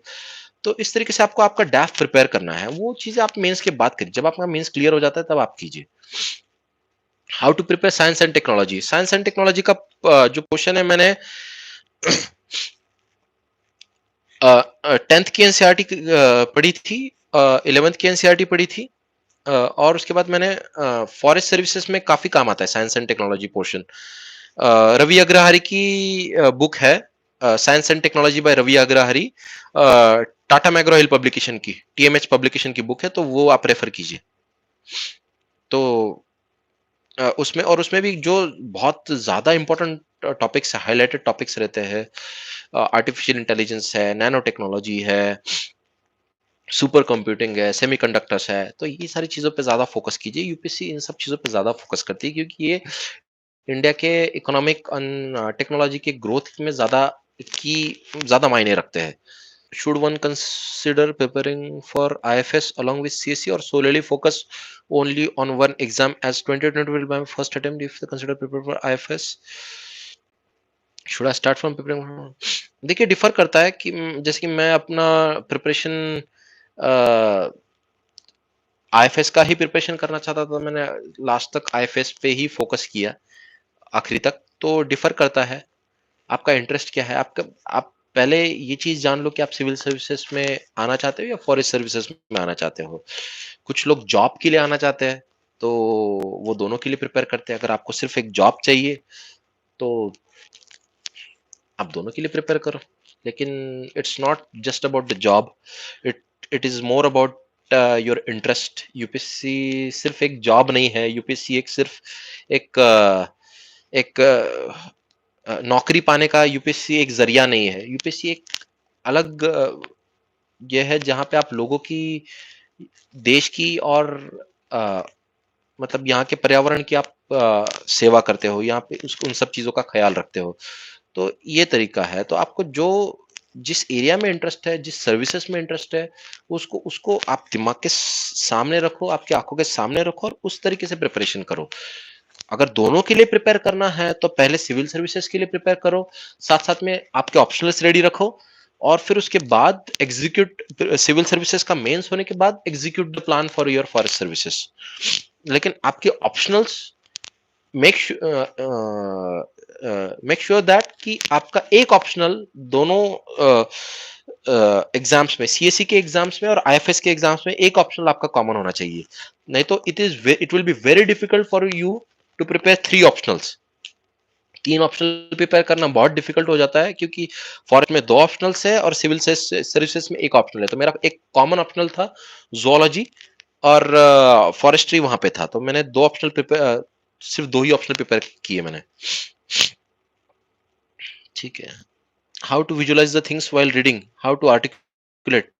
सर, वर्कआउट में कौन सा एक्सरसाइज करते थे? मैं कोई ऐप फॉलो करता था, एक लीफ फिटनेस ग्रुप का कोई ऐप है, तो लीफ फिटनेस का कोई ऐप है होम वर्कआउट करके, तो मैं उसको फॉलो करता था। और कोई पेसर करके कोई एक ऐप है जिससे मेरा वॉकिंग डिस्टेंस दिखाता है, वो कितना है, कैसे वॉक किया, तो वो दिखाता था, तो वो मैं यूज करता था।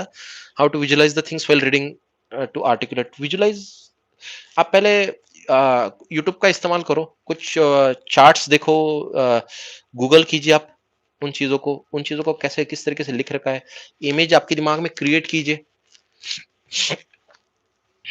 आपके दिमाग में आप फ्लो चार्ट्स बनाइए। ठीक है, आप पढ़ रहे हो, अगर आप इंटरेस्ट से पढ़ रहे हो तो आपके दिमाग में ऑटोमेटिकली चीजें विजुअलाइज होना शुरू हो जाएगा। सर एनसीईआरटी नोट्स कैसे बनाएं? एनसीईआरटी से कुछ टॉपिक्स के लिए मैंने बनाया, बोला कि नोट्स बनाना ज्यादा जरूरी नहीं है।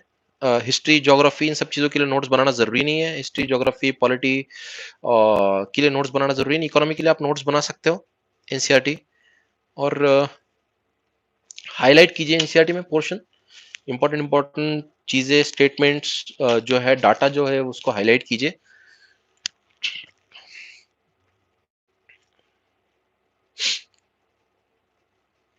I am the beginner, newspaper पढ़ते टाइम वोकेबलरी का मीनिंग फाइंड करते करते टाइम बहुत जाता है।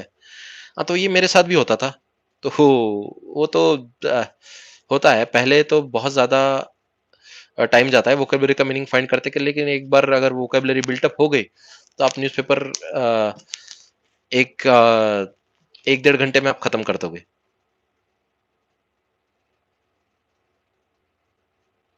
पहले टाइम जाता, मेरा काफी टाइम जाता था, 4 घंटे न्यूज़पेपर पढ़ने में लग जाते थे पहले स्टार्टिंग में। सर हिस्ट्री याद नहीं रहती। ये हिस्ट्री का क्रोनोलॉजी की तरह याद रखो। क्रोनोलॉजी एक स्टोरी की तरह याद रखो। मैंने बोला अगर आप स्टोरी पढ़ रहे हो, बचपन की स्टोरीज आप आज भी क्यों याद है आपको? ये ये जो आंसर करूंगा ये उस चीज का है कि विजुलाइज कैसे करें बचपन की स्टोरी जो बचपन में पढ़ी है स्कूल्स में, आपको आज भी क्यों याद है? क्योंकि वो आपको दिमाग में वो छप चुकी है, वो स्टोरी छप चुकी है, एक विजुअल इम्प्रिंट आप क्रिएट हो चुका है। तो यूपीएससी की पढ़ाई भी इसी तरीके से कीजिए, इंटरेस्ट के साथ कीजिए, एक स्टोरी की तरह हिस्ट्री को याद रखिए, तभी याद रहेगा आपको। 23 में एग्जाम्स दे रहे हो तो करंट कब तक का तैयार करना चाहिए, मेंस में भी काम आएगा ये। 1 साल का कीजिए करंट अफेयर्स, 1 साल का करंट अफेयर्स काम आता है। ऑप्शनल सब्जेक्ट के रूप में मैथ्स फिजिक्स कैसा है? My subject is maths. हाँ, अगर आपका ग्रेजुएशन सब्जेक्ट मैथ्स है और आप उसमें अगर कंफर्टेबल हो, मैथ्स है या फिर फिजिक्स है, तो और आप उसमें काफी कंफर्टेबल हो तो आप कीजिए। मैथ्स में अगर आपको इंटरेस्ट भी है तो आप कीजिए उसमें। Can you make a YouTube channel sir please so we can stick? मेरा एक टेलीग्राम चैनल है, उस पर कांटेक्ट कर सकते हो। IFS guidance by IFS and prelims guidance, IFS guidance by Akshay Prakash करे, टेलीग्राम चैनल है, उस पर आप कांटेक्ट करो। After prelims how to manage the answer writing and revision? Answer writing आप अगर कोई क्लासेस में आंसर राइटिंग अगर आप कर रहे हो, ठीक है, आपका प्रीलिम्स के बाद सबसे पहले तो आपके नोट्स रेडी होने चाहिए। मैंने आपको फिर से बता रहा हूँ कि प्रीलिम्स से पहले आपके नोट्स रेडी होने चाहिए, जो कि शॉर्ट एंड क्रिस्प होने चाहिए, जो कि आपको रिवाइज करने में भी काफी आसान हो। और उस अगर आप क्लासेस की आंसर राइटिंग टेस्ट कोई टेस्ट सीरीज लगा रहे हो तो आप वो लगाइए। और पहले स्टार्टिंग स्टार्टिंग में बहुत डिफिकल्ट हो जाता है आंसर लिखना, लेकिन बाद में when you get comfortable to the answer writing तो आप आसानी से कर पाते हो। ट्राई ये सोच के चलो कि ये कोई मतलब जंग नहीं है, आपको एक एक्सपेरिमेंट करना है। आप जब आंसर राइटिंग करते हो क्लासेस में जाके आंसर राइटिंग करते हो या फिर खुद से आंसर राइटिंग करते हो, तब जितना आर्टिकुलेटिव आंसर आपका हो सके, जितना जिसमें उसमें मैप्स, उसमें डायग्राम्स, उसमें फ्लो चार्ट्स, और उसमें जितना मतलब एक जो विजुअलाइजेशन विजुअल इम्प्रिंट क्रिएट करे, जो पेपर चेक करने वाले हैं उनके दिमाग में विजुअल इम्प्रिंट क्रिएट करे, उस तरीके का आंसर लिखते हो तो काफी हेल्प होगा। और ट्राई करो कि ऐसी चीजें ज्यादा से ज्यादा कर सको। डिस्क्रिप्टिव भी लिखना है, लेकिन बीच बीच में ये सारी चीजें इंक्लूड भी करनी है। और बहुत ऐसे करते करते बहुत ज्यादा आर्टिफिशियल भी लगे आंसर, ऐसा नहीं होना चाहिए। एनसीईआरटी के लिए टेस्ट, एनसीईआरटी की टेस्ट सीरीज जरूरी है क्या? बिल्कुल भी नहीं। Sir when everyone reads almost the same, this will be most problem for the prelims for the UPSC CSC. मैंने कहा why only few get selected. What is it for the selected ones? Where do the unselected go wrong? हाँ, ये बहुत अच्छा question पूछा है। तो मैंने बताया था स्टार्टिंग में, वीडियो के स्टार्टिंग में, कि यार देखो, सिलेक्टेड बंदे जो होते हैं, सिलेक्टेड जो कैंडिडेट्स होते हैं, वो भी लक्ष्मीकांत ही पढ़ेंगे, जो सिलेक्ट नहीं होते वो भी लक्ष्मीकांत पढ़ेंगे। तो फर्क कहाँ आता है? फर्क आता है आपकी स्ट्रैटेजी में, आप किस तरीके से अप्रोच कर रहे हो। आप अगर पढ़ ही रहे हो, पढ़े जा रहे हो, आप उस चीज को आप उस चीज को सिर्फ पढ़े जा रहे हो, सिर्फ पढ़े जा रहे हो, तो वो वर्क नहीं करेगा। आपको स्मार्ट तरीके से भी पढ़ाई करनी होगी, एक smart guess work strategy apply करनी होगी। आपको इंटरेस्ट सबसे इंपॉर्टेंट आपको होना चाहिए। जो देखिए, जो ऐसा मैं ये नहीं कह रहा कि जो हर बंदा सिलेक्ट होता है उसको इंटरेस्ट ही रहता है, लेकिन वो पढ़ता इस तरीके से है कि वो एटलीस्ट उस एग्जाम को पार कर सके, और वो उस टाइम पीरियड के लिए उसमें इंटरेस्ट लेता है, उस सब्जेक्ट में इंटरेस्ट लेता है, उस एरिया में वो अपना इंटरेस्ट शो करता है, उसमें दिखाता है अपना इंटरेस्ट। तो डिफरेंस यही है सिलेक्टेड कैंडिडेट्स में और not those who don't get selected, कि आप कंसिस्टेंट हो या नहीं, आप अपनी पढ़ाई में इंटरेस्ट ले रहे हो या नहीं, आप आपके पढ़ाई में करते वक्त आप कॉन्फिडेंट, कितने कॉन्फिडेंट हो, ये ज्यादा मैटर करता है। ठीक है। और यार यूपीएससी का एग्जाम बहुत आसान है। ये मार्केट मार्केट में यूट्यूब ने, मतलब इन सब चीजों ने बहुत ज्यादा हाइप कर रखा है, बहुत ज्यादा कैंडिडेट्स को डरा रखा है। यूपीएससी का एग्जाम बहुत आसान होता है, सच में अगर बताऊं तो। बस जरूरत है कि आप में इंड्योरेंस कितना है, आप में कंसिस्टेंसी कितनी है, परसिवियरेंस आप में कितना है। आप परसिवियरेंस रखो, आप अपने आप कीप योर सेल्फ मोटिवेटेड, और एग्जाम हो जाता है। और बहुत चिल रहना है एग्जाम के वक्त। मेरा पिछली अगर बताऊं तो, इस पे अगर एक बात बताऊं इसी क्वेश्चन पे, तो पिछली साल क्या हुआ था कि जब मैंने करंट अफेयर्स पढ़े थे, पिछले साल की प्रीलिम्स के वक्त, जब मेरा आईएफएस का भी प्री निकला था, मुझे 117 मार्क्स उसमें आए थे। तो उस वक्त क्या हुआ था कि जब मैंने करंट अफेयर्स पढ़े, सुनिया के करंट अफेयर्स पढ़े थे, तो जब मैंने देखा, पूरा करंट अफेयर्स रिवाइज किए, वो मंथली मैगजीन्स आते हैं, तो वहां पे सिर्फ मंथ लिखा होता है, ईयर नहीं लिखा होता। जब मैंने पूरे मैगजीन्स पढ़े, उनको बार बार रिवाइज किया, 3-4 बार रिवाइज किया, और जब लास्ट में देखा, यार मैंने लास्ट में मुझे किसी तरीके से वो चीज पता चली, यार मैं जो ये मैगजीन्स पढ़ रहा हूँ, वहां पे मंथ लिखा है लेकिन ईयर नहीं लिखा, वो पिछले साल के करंट अफेयर्स थे। तो मैंने 7 से 8 महीने के करंट अफेयर्स जो थे वो गलत साल के पढ़ लिए। उस साल के मैंने करंट अफेयर्स नहीं पढ़े। तो समझ लो, ये एग्जाम से एक दिन पहले ये चीज पता चलना, मतलब 1 से 2 दिन पहले ये चीज पता चलना, मतलब क्या बीती होगी। लेकिन स्टिल एग्जाम निकला, क्योंकि मैंने एग्जाम में ये सोचा कि यार चलो कोई बात नहीं, अगर ये करंट अफेयर्स मिस भी हो गए तो कोई बात नहीं, मैंने पढ़ा है, अपना बेस्ट दिया है। ठीक है। और अभी ये सोच के कि हाँ, इतना सारा मिस हुआ है, तो मैं क्या करूंगा अब, तो ये सोच के मैं मेरा एग्जाम रूल नहीं करूंगा। तो मैं बहुत चिल रहा, अगर होता है एग्जाम तो होता है, नहीं होता है तो नहीं होता है। तो अगर आप चिल रहते हो तो आपका एग्जाम निकलता है, और ये मैंने एक्सपीरियंस खुद किया है। मेरा प्री निकला उस वक्त। What is the difference between topper who study for 8 hours and average student who study for 8 hours? ये डिस्कस किया है मैंने कि यार टॉपर्स की स्ट्रैटेजी क्या रहती है। नो वन इज टॉपर यार, ये बस डिफर करते। No one is topper, no one is no one gains, no one loses. बस ये है कि डिफर यही करता है, मतलब इन इन सब चीजों में, सिलेक्टेड कैंडिडेट्स में, कि यार आप स्ट्रैटेजी किस तरीके से, मतलब आप कितना स्मार्ट तरीके से, कितना उस तरीके से, मतलब स्मार्ट तरीके से आप वर्क कर रहे हो, कितना इस जर्नी को एंजॉय कर रहे हो। आप जर्नी को एंजॉय करिए, यूपीएससी आराम से हो जाता है। Sir, what should be my main focus on the first year of UPSC? आप मेनली पहले आपका फाउंडेशन बिल्डअप करने की कोशिश की। इस बार का जो मेरा प्री निकला, जिसमें मुझे one of the highest marks थे अपने, one of the my best score था अपना, पर्सनल बेस्ट जो था प्रीलिम्स में। लेकिन मैंने सबसे लीस्ट इसके लिए पढ़ा था, मतलब मेरा इंटरव्यू 7 दिन पे था।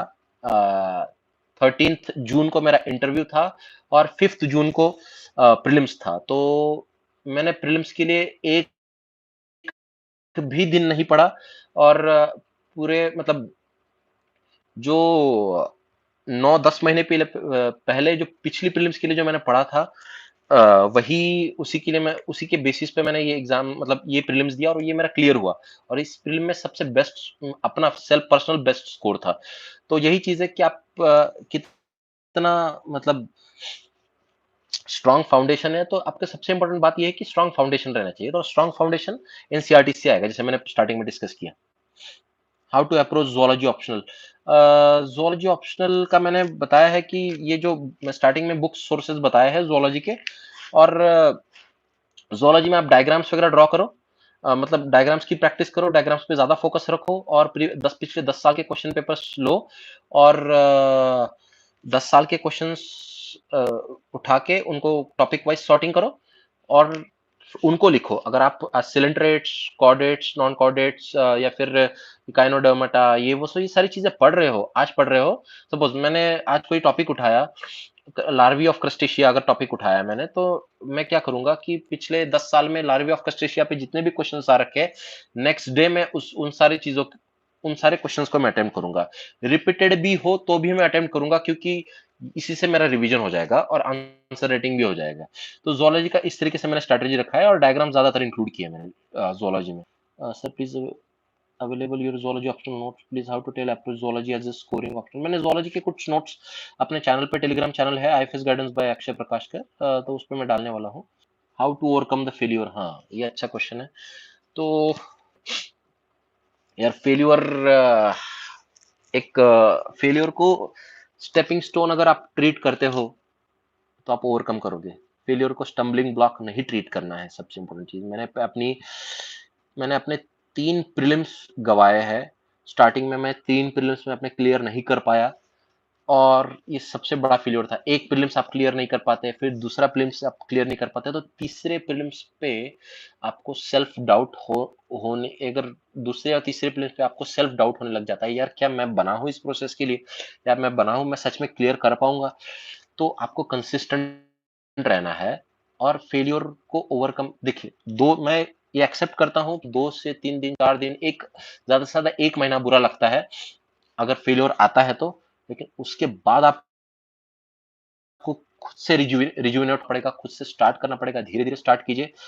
और ये चीज ध्यान में रखिए कि failure is not the end. ठीक है, जैसे कि कहते हैं ना, इम्पॉसिबल में ही एक वर्ड छुपा है, आई एम पॉसिबल।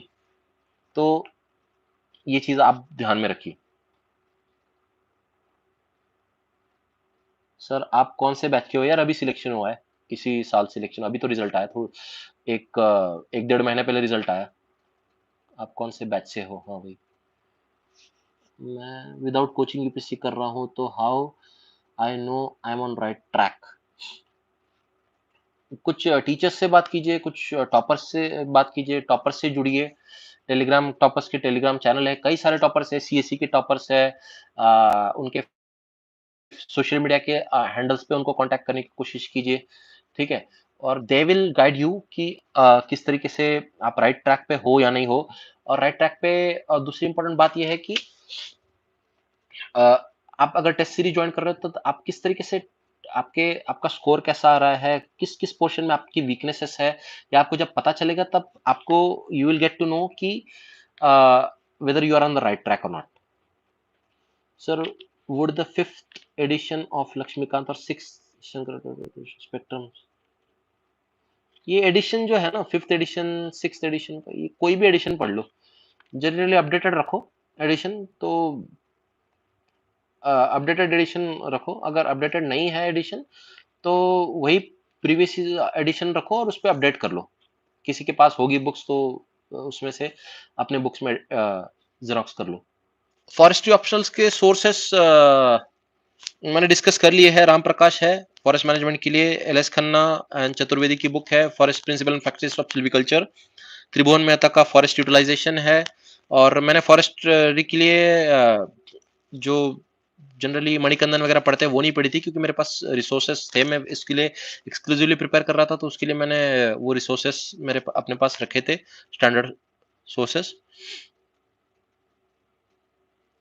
इसके बाद की जो भी मतलब ऐसे क्वेश्चंस है आपके, अगर कोई क्वेश्चंस होंगे तो हम मेरे टेलीग्राम चैनल पे हम डिस्कस करेंगे। मेरा टेलीग्राम चैनल है आईएफएस गाइडेंस बाय अक्षय प्रकाशकर, तो उस पे आप क्वेश्चंस पुट कर सकते हो। तो और अभी काफ़ी टाइम हो गया है, तो टाइम लिमिट को देखते हुए मुझे अपना ये डिस्कशन सेशन एंड करना होगा। Wish you all the best, all the best.